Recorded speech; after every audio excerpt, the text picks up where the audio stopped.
Jey Uso's heartbreak, Sami Zayn's secret meeting with Solo Sikoa signals major betrayal on WWE RAW. Plus, Rikishi breaks silence on WWE's biggest mistake. What's up, WWE Insider Report fans? We have a huge story from this week's WWE RAW that has fans reeling. Jey Uso was left shocked and heartbroken after spotting his longtime friend Sami Zayn in a surprising conversation with Solo Sikoa backstage. This isn't just a casual encounter. It could mean something far bigger, with a betrayal that could shake the Bloodline. Let's dig into everything that happened, why it could be a game changer, and what it might mean for Jey and the future of the Bloodline. Jey Uso's emotional confrontation with Sami Zayn. This week, emotions were all over the place on Raw. Jey Uso's journey away from the Bloodline has been challenging, especially since cutting ties with his cousin Roman Reigns and brother Jimmy Uso. So when he found Sami Zayn backstage, it seemed like a moment for support, a way to reconnect with a friend who once had his back against the Bloodline's iron grip. In a heartfelt conversation, Sami urged Jey to confront his issues with the Bloodline, particularly with Roman. He asked Jey if he would be willing to go back to SmackDown and speak directly to Roman Reigns, hoping that this could be a step toward closure. But Jey's response? Silence. Sami then brought up how, despite Solo's ruthless tactics, it was Roman who had manipulated Jey and forced him to jump through hoops to prove himself. This was something Jey had been burying, but Sami brought it back to the surface. Just as things were getting intense between Jey and Sami, something even more shocking happened that left everyone, including the WWE Universe, speechless. Shocking twist. Jimmy Uso catches Sami and Solo together. Things took a turn for the worse when Jimmy Uso happened upon Sami Zayn and Solo Sikoa deep in conversation in the parking lot. As Jimmy got closer, Jey also appeared and saw the two men who were supposed to be on opposite sides standing together. The look on Jey's face was a mix of betrayal and heartbreak. After everything Jey has been through, seeing Sami with Solo was like pouring salt on an open wound. Could Sami really be cozying up to Solo after all they've been through together? Jimmy, sensing his brother's frustration, quickly reminded Jey, "Family is all we've got." But it was clear from Jey's reaction that something had shifted. Sami Zayn, the friend who once stood by his side, who broke away from the Bloodline with him, was now having a private moment with Solo, one of the Bloodline's most dangerous members. It didn't look good for Zayn, and Jey was visibly rattled. Is Sami Zayn being pulled back into the Bloodline's orbit? This incident raises a critical question. Is Sami Zayn slowly being drawn back into the Bloodline's grip? While Sami argued that he wasn't taking Solo's side, this clandestine meeting suggests otherwise. If Sami is indeed being lured back, it would be a major betrayal for Jey, who's already had his loyalty tested time and time again. Sami has a history with the Bloodline, but as he's been separated for some time, could he be tempted to rejoin and get a taste of the power and influence that comes with it? Or, even worse, could this be part of a larger plan to hurt Jey, hitting him where it hurts most? Jey's next move. A heartbroken brother on the edge.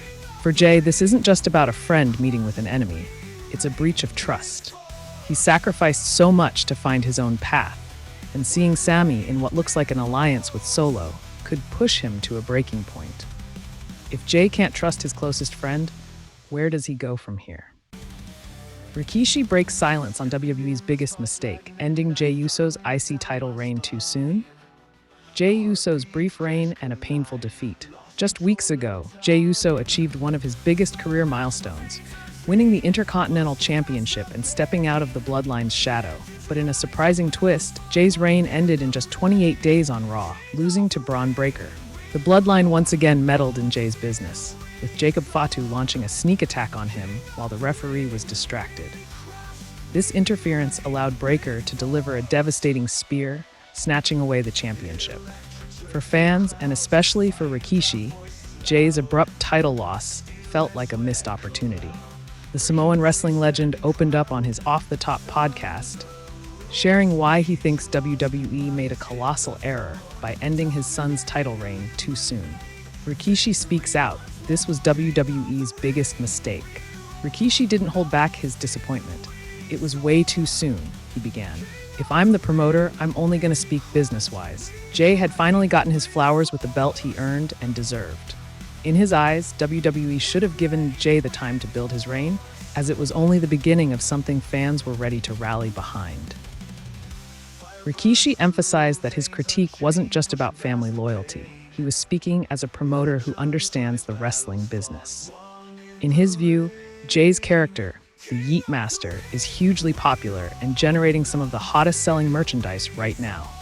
For Rikishi, WWE missed out on a financial and creative goldmine by pulling the plug on Jey's reign prematurely. WWE's decision questioned from a business standpoint. Merchandise might even rival top WWE stars like Roman Reigns. From a marketing standpoint, you're only going to do even more, better, good business if you leave that on this kid. According to Rikishi, WWE's priority should be about numbers and revenue, and Jey's title reign could have significantly boosted both. Instead, WWE chose to push Braun Breaker, a move Rikishi believes wasn't as strong from a business perspective. Family ties and the struggle with loyalty. Beyond the business, Rikishi's reaction had an emotional side. Watching Jey rise on his own only to have his momentum squashed by interference from the Bloodline was tough. WWE's decision seemed to pit family against family once again, raising questions about loyalty, ambition, and manipulation. For Rikishi, the story of Jey's title loss isn't just a business blunder, it's a personal blow. While Rikishi's loyalty to his son was clear, he emphasized that his critique came from a place of industry insight. "I'm not saying this because he's my boy," Rikishi clarified. "I'm speaking as a promoter. At the end of the day, it's about numbers. It's about revenue." Jey Uso's revenge and a family feud brewing. Though he lost his title, Jey wasn't about to let the Bloodline off easily. He struck back on SmackDown, helping the Motor City Machine Guns secure the WWE Tag Team Championships by defeating Tama Tonga and Tonga Loa. This move wasn't just about winning a match. It was Jey's way of reclaiming his independence and showing the Bloodline he wouldn't back down. Adding an emotional layer, Jey embraced his brother Jimmy after the match, a powerful moment of brotherly support amid the tension. Although he may not have the IC title, Jey is far from defeated. In fact, Rikishi's words and Jey's actions suggest that this family feud is far from over and could lead to a massive showdown within the Samoan dynasty. The future. What's next for Jey Uso and the Bloodline? With every twist in Jey's journey, it seems WWE is paving the way for an intense clash between the original Bloodline and the faction's new members. Could Jey's revenge on SmackDown escalate into an all-out family war? And what about his strained relationship with Roman Reigns? As Rikishi's words echo through the wrestling world, fans can't help but wonder if Jey's story has just begun, and if WWE will reconsider their decision. Only time will reveal what's next, but WWE Insider Report will be here every step of the way. Be sure to hit subscribe and stay tuned as we follow Jey's path forward, the Bloodline's power plays, and WWE's biggest storyline shakeups.